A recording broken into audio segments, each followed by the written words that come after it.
One partner wants sex daily while the other prefers it monthly. What do you do when you have a desire discrepancy in your relationship? That's what we're covering today, so stick around for 8 practical tips and lots of insights.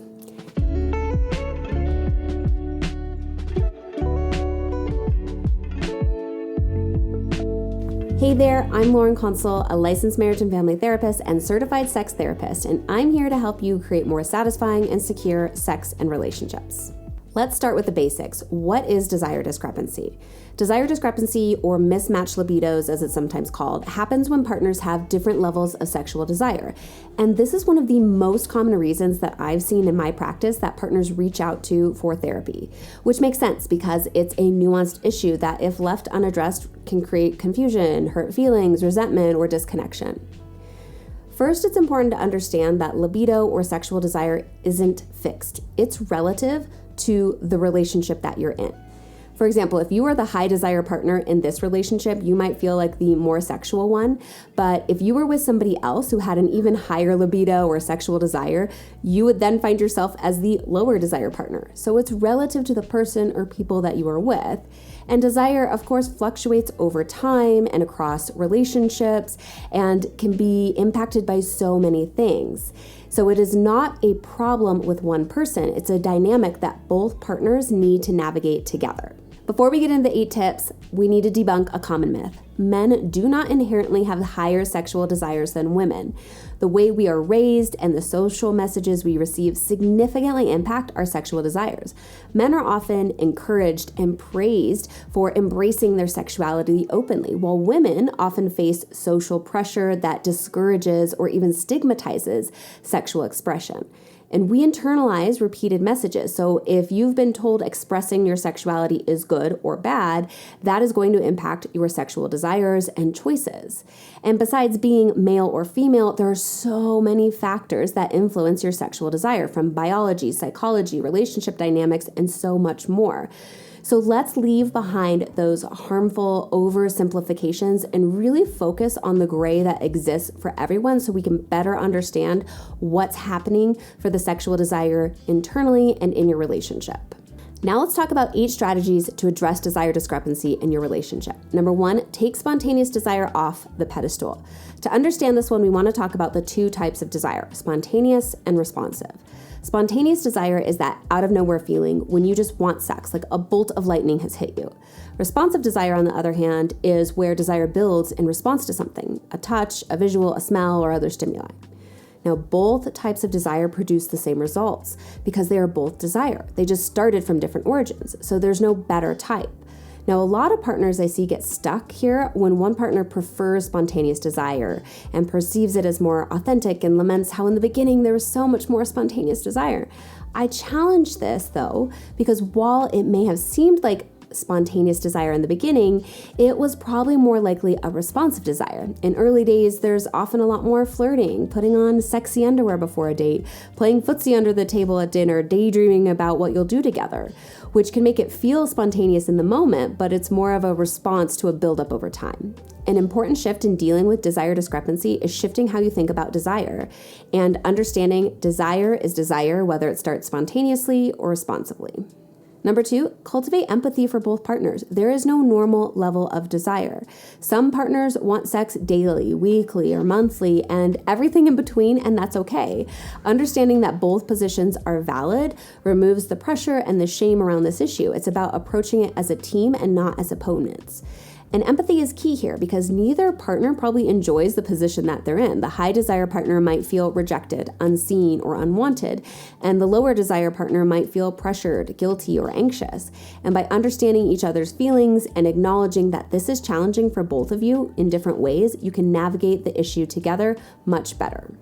Number 3, understand the dual control model. Emily Nagoski's dual control model helps us understand sexual desire as being influenced by both brakes and accelerators. Brakes are the things that turn you off: stress, discomfort, disconnection.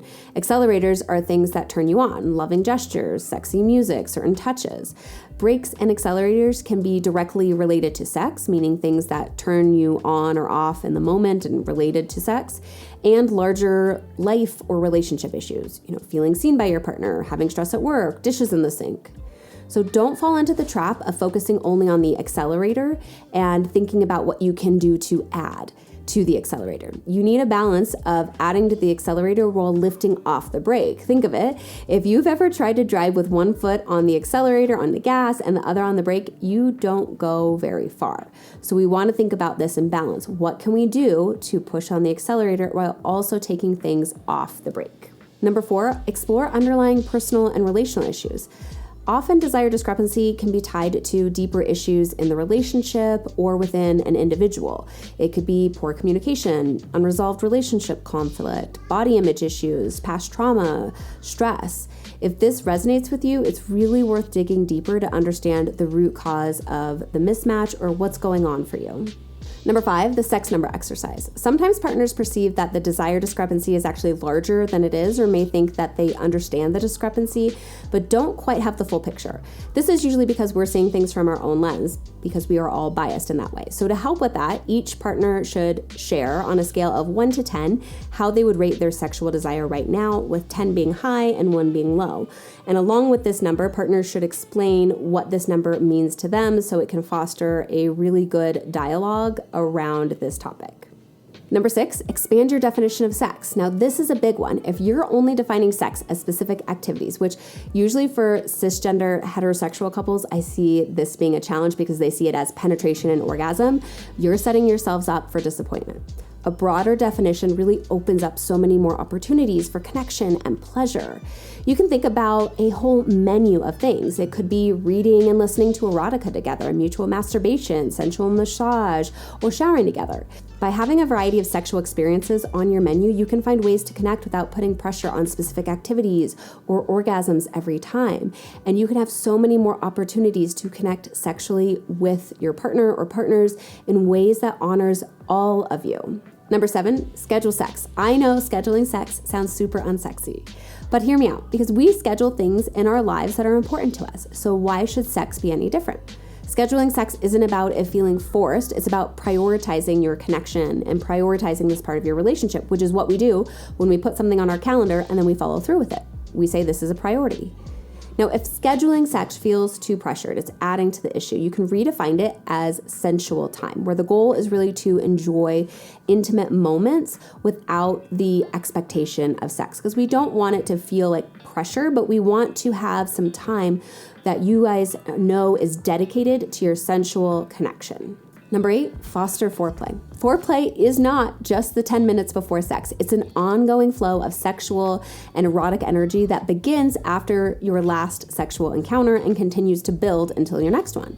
Think about it like a pot of water on the stove. You want to keep that pot simmering on low rather than letting it cool completely. That way, when you are ready to turn up the heat and have sex, engage sexually, it's much easier to reach a full boil.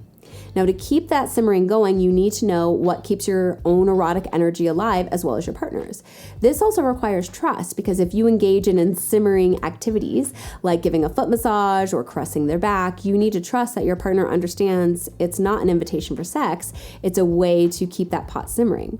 One way to clarify this is by creating a signal word or phrase. For example, you might say, "I'd love to give you a massage," just simmering, which takes the pressure off and lets both of you really enjoy the connection without expectations or pressure. Desire discrepancy is complex, and I know we've only scratched the surface here because I cannot possibly cover everything in one video because there's so much nuance and individual and relational specificity that comes into this. But hopefully this video has given you a solid starting point to reflect and discuss with your partner or partners.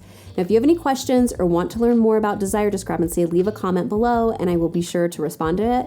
And if you found this video helpful, please give it a thumbs up and hit subscribe for more tips on how to build more satisfying and secure sex and relationships.